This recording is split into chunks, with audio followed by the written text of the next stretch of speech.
razão dos freios do meu veículo não terem funcionado no momento em que eu mais precisei. Você tem que comprovar a princípio o quê? O dano, e que esse dano decorreu de um carro defeituoso.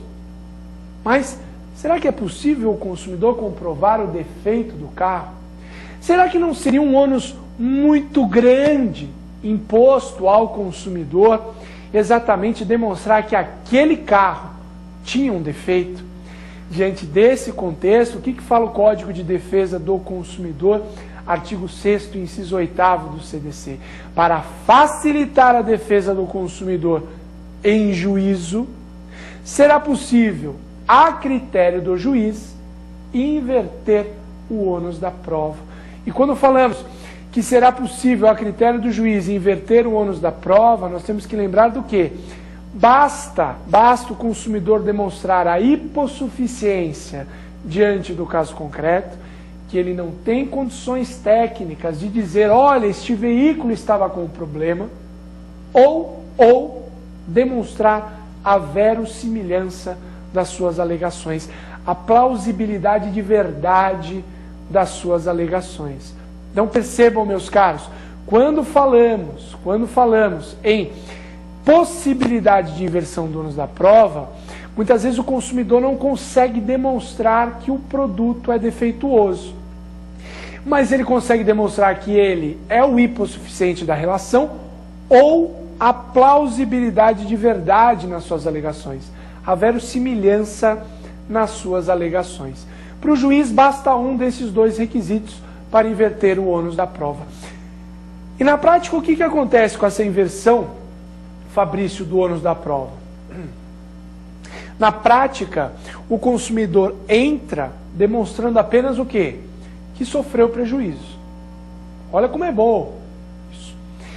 Ele demonstra apenas que adquiriu o veículo e sofreu um prejuízo. A responsabilidade é objetiva, logo não precisa comprovar dolo nem culpa. E se o juiz inverte o ônus da prova, não precisa o consumidor comprovar que o produto era defeituoso. Por quê? Porque ele não tem condições técnicas de chegar a essa conclusão. Então o juiz faz a inversão do ônus da prova a seu critério, ele, juiz, não está obrigado, ele, a seu critério, fará ou não a inversão do ônus da prova, facilitando a defesa do consumidor em juízo.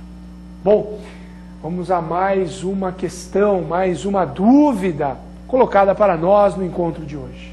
Professor, o que significa responsabilidade pelo fato do produto ou do serviço? Muito boa pergunta do colega, e envolve aquela diferença que nós abordamos também no primeiro bloco. De um lado nós temos a responsabilidade pelo fato do produto ou do serviço, e do outro lado a responsabilidade pelo vício do produto ou do serviço. Quando falamos em responsabilidade pelo fato do produto ou do serviço, nós temos que lembrar de um acidente de consumo ou da potencialidade de ocorrer um acidente de consumo. Porque estamos diante de um produto ou serviço defeituosos, e este produto ou serviço defeituosos são capazes de gerar um acidente de consumo. Isso por quê? Porque traz uma insegurança por trás de um produto defeituoso ou de um serviço defeituoso. Sempre que falamos em responsabilidade pelo fato do produto ou pelo fato do serviço, nós temos que lembrar dessa insegurança que um produto ou serviço defeituosos são capazes de gerar no mercado de consumo, ok? Diferente do quê? Diferente do vício do produto ou do serviço. Quando falamos em responsabilidade pelo vício do produto ou do serviço, que não foi o tema de hoje, mas vale pontuar para fazer a diferença, responsabilidade pelo vício do produto ou do serviço significa o quê? Inadequação do produto ou serviço para os fins a que se destinam. É uma TV que não liga, é um carro que não acelera, é um carro que não tem ali aquele abre o teto solar, não abre o teto solar como ele desejou. Então percebam, Estamos diante de situações que não envolvem insegurança, mas que geram o quê? Geram uma frustração na expectativa do consumidor. Porque aquele produto ou aquele serviço não atinge a finalidade para a qual foi adquirido. Então, meus caros, tenham bem essa diferença. Quando falamos em responsabilidade pelo fato do produto ou do serviço, é diferente da responsabilidade pelo vício do produto ou do serviço. Fato do produto ou do serviço significa o quê? Acidente de consumo ou potencialidade de ocorrer um acidente de consumo em razão de um produto defeituoso. Vício do produto ou do serviço tem relação com a inadequação deste produto ou serviço para os fins a que se destinam. Vamos a mais uma dúvida. Professor, existem causas excludentes de responsabilidade no CDC? Sim, nós temos causas excludentes de responsabilidade no CDC, tanto no artigo 12, parágrafo 3º, para o fato do produto, como no artigo 14, parágrafo 3º, para o fato do serviço.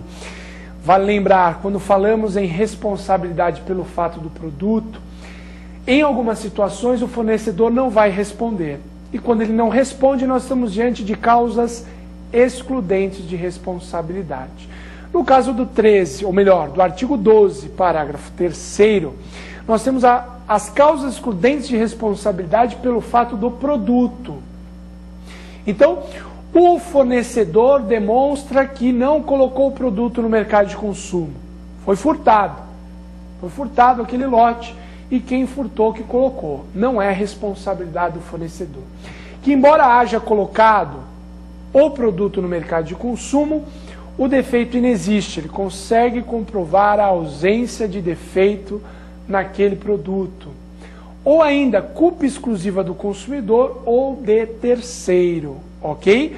O comerciante não pode se enquadrar nesse conceito de terceiro, por quê?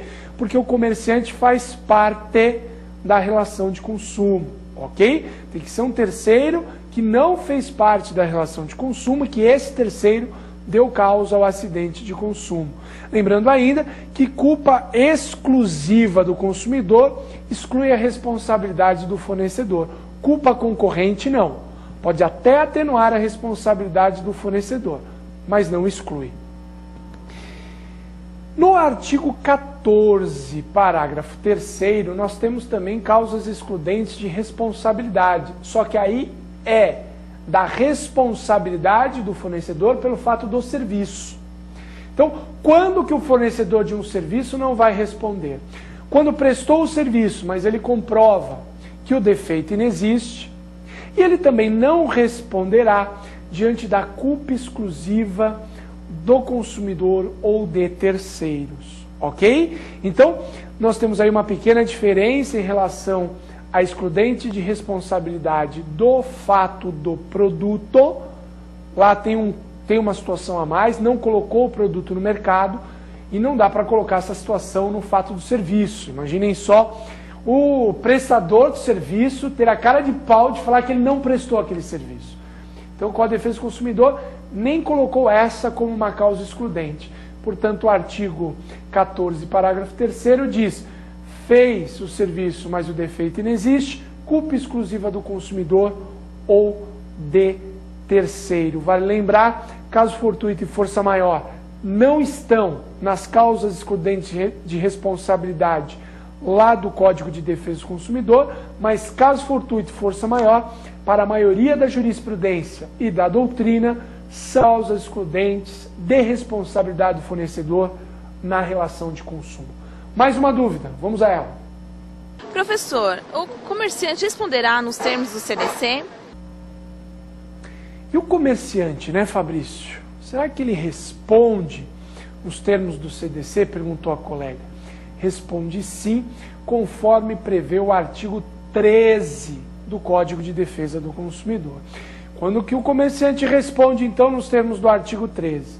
Quando o fabricante, produtor, construtor, importador não puderem ser identificados. Ou quando essa